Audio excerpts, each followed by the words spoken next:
हमारे युवाओं पर खासकर उनको आगे किया जाता था, बाद में उनके ऊपर FIR दर्ज हो जाता था। हमारे युवा जो है कि मुकदमा देखेंगे, केस फौजदारी देखेंगे, अपना शिक्षा दिखाना। तो वकील साहब भी हैं, अच्छे से जानते होंगे इस बारे में। बिल्कुल जानते हैं, बिल्कुल जानते हैं, उस बारे में मैं बिल्कुल जानता हूँ कि युवा जब सुरक्षित रहेगा, उसका भविष्य सुरक्षित रहेगा तो पढ़ाई लिखाई भी करेगा और आगे राजनीति भी करेगा। इसलिए मैं सभी युवाओं से निवेदन करना चाहता हूँ कि आप लोग किसी के बहकावे में न आए, बहुजन समाज पार्टी में एक अनुशासित कार्यकर्ता की तरह रहें। जय भीम जय भारत। मैं हूँ अभिषेक सरकार। साथियों, मैं आया हूँ आज मऊ की धरती पे। मऊ की धरती पे यहाँ पे बसपा का कुछ प्रोग्राम है। हमारे साथ कुछ साथी, उनसे हम बात करेंगे और देखते हैं क्या करने लोग आए हैं। सर, बहुत बहुत स्वागत है जी। जय भीम जय भारत।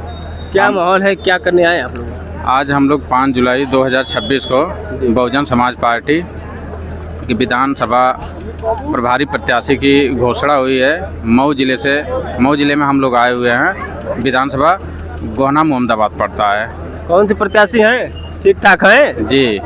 JK आज़ाद जी हैं। सुरक्षित सीट यहाँ पे है और यहाँ पे बहुत चढ़ बढ़ के जनसंख्या भाग ली है।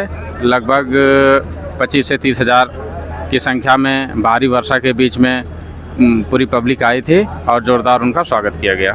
जी जी। तो इस बार बहन जी 6 महीने 4 महीने जो भी बचा हुआ है समय, टिकट पे टिकट फाइनल करते जा रहे हैं, तो पिछली बार की तरह हुआ रहेगा कि कुछ प्रदर्शन आएगा? पिछली बार बीजेपी के जो भी पदाधिकारी थे उन लोग आरोप लगाते थे कि बहन जी सोई हुई हैं और बहन जी एक्टिव मूड में नहीं हैं, इसलिए बहन जी ने 6 महीना पूर्व ही अपने प्रभारी प्रत्याशी विधानसभा में घोषित कर दिए हैं और दमखम के साथ चुनाव मैदान में प्रत्याशी को उतारी हैं और पूरी दमदारी के साथ हम लोग चुनाव की तैयारी में हैं। बूथ लेवल का गठन हो चुका है, सेक्टर अध्यक्ष का गठन हो चुका है, सारे पदाधिकारियों का गठन हो चुका है। 50% युवाओं को मौका दिया गया है। जैसा कि आप भी देख रहे होंगे और कई जगह एक शिकायत आ रही कि आकाश आनंद जी और बहन जी का एक आदेश है कि नहीं, युवाओं को 50% भागीदारी देनी है। तो क्या सच में है कि सब हवा हवाई बस कागज पे चल रहा है? कागज पे नहीं चल रहा है, धरातल पे चल रहा है। और यहाँ पे आप आए हैं, देख ही रहे हैं कि JK आज़ाद जी की उम्र 35 साल है और उनको पूर्ण भागीदारी दिया गया है विधानसभा में। जी जी। तो ये हमारे साथ थे सैदपुर के वकील साहब जो JK आज़ाद जी के समर्थन में सैदपुर की धरती से। जी जी। गाजीपुर सैदपुर विधानसभा से हम लोग आए हुए हैं उनका उत्साह बढ़ाने के लिए। जी जी जी। आपसे बात करके अच्छा लगा। आप भी सर कुछ बात रखेंगे? अपना परिचय बताएं पहले। मैं आयुष रत्न 374 विधानसभा क्षेत्र सैदपुर गाजीपुर से मैं आता हूं और मैं सैदपुर विधानसभा के ही शेखपुर बूथ से निवास करता हूं। और हम लोग जैसे ही पता चला कि बड़े भाई JK आज़ाद जी का टिकट घोषणा कार्यक्रम है 5 तारीख को, एक बहुत बड़ा कार्यकर्ता सम्मेलन आज था और हम लोग सैदपुर से, जो कि यहाँ की दूरी लगभग 80 किलोमीटर दूरी पड़ती है, फिर भी हम लोगों के अंदर एक उत्साह था, एक जुनून था।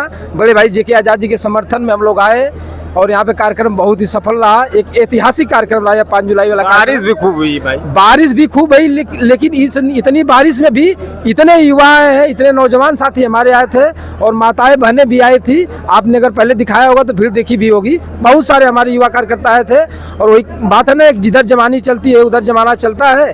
तो इस बार जो है कि किसी भी कीमत पर JK आज़ाद भाई को यहाँ से लोग मन बना लिए जिताने का, पूरा संकल्प ले लिए जिताने का।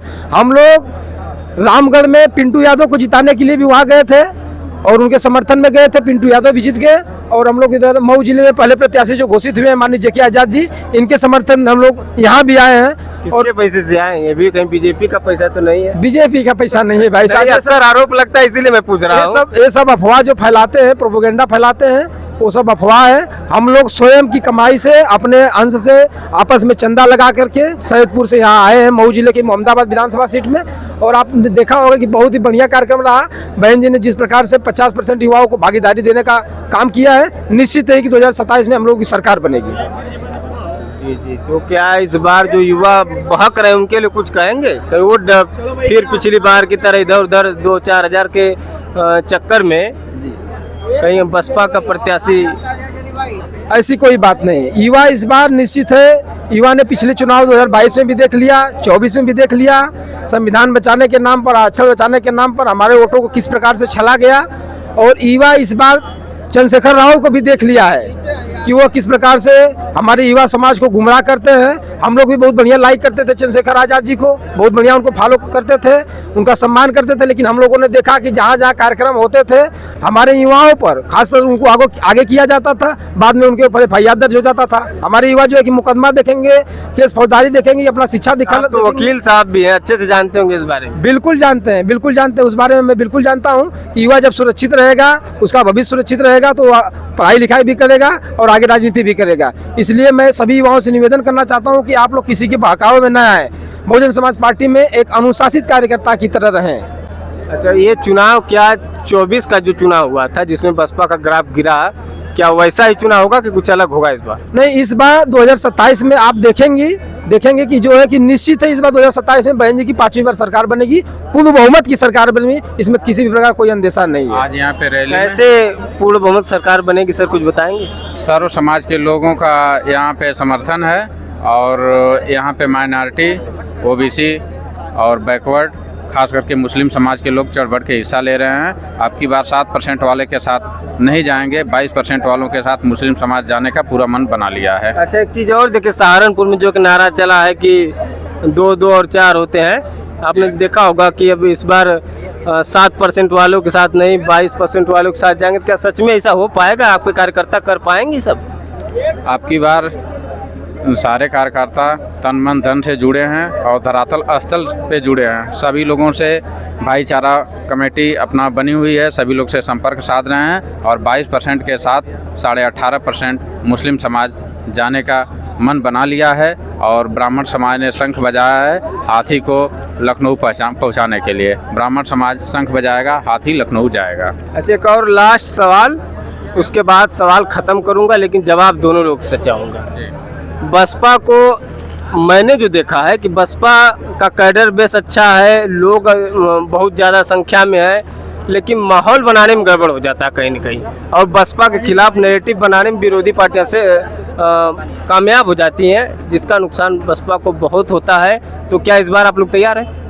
मनी माफिया और मीडिया हम बहुजन समाज पार्टी के विरोध में रहती है और हम लोगों का जो सोशल मीडिया है, जो सोशल प्लेटफॉर्म है, वो हम लोगों के पक्ष में है। और हमारे युवा जो साथी हैं वो अपने सोशल मीडिया के माध्यम से लोगों को जन संचार व जन सूचना दे रहे हैं, लोगों से संपर्क साध रहे हैं और नेगेटिव पॉइंट कोई नहीं है। सारे लोग उत्साह, जोश, दमखम में भरे हुए हैं। तब वकील साहब आप बताइए, इस माहौल आप अक्सर हर चुनाव में देखते होंगे, जो नैरेटिव फैलता है बीएसपी के लिए, उसके लिए आप लोग तैयार हैं सोशल मीडिया बाकी जगहों से? बिल्कुल तैयार हैं। इस बार हमारे कार्यकर्ता जमीन पर भी हैं और सोशल मीडिया पर भी हैं, दोनों जगह पूर्ण रूप से जो है कि दमखम से हम लोग चुनाव लड़ेंगे और चुनाव जीतेंगे भी।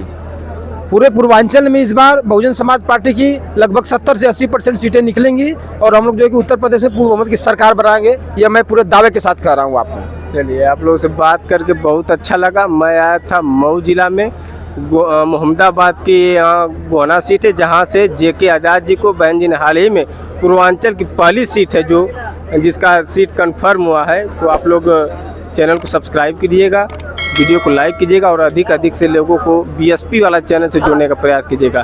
धन्यवाद, जय भीम।